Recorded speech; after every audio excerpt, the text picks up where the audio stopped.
So, yun na nga. Tapos na naman ang school ng mga bata. Ngayon, imimit natin sila tito at tita. Kain tayo somewhere? Snack lang?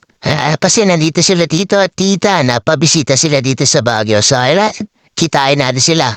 Ay, andyan na pa sila. Andyan na yung anak ko, yung asawa ko. Hi! Andyan din sila tito at tita. Yan. So, lagi namin kasama yan. Nakita niyo naman, binisita kami dito sa Baguio. So, diyan din yung aking panganay. At, yung wala si Dwayne na sa bahay na siya ngayon. Pero anyway, snap lang ng konti. Usap-usap, banding-banding. Bago sila bumaba ulit. Alright. So, yun na nga. Bago matapos ang araw, banding muna kami as family with tito and tita.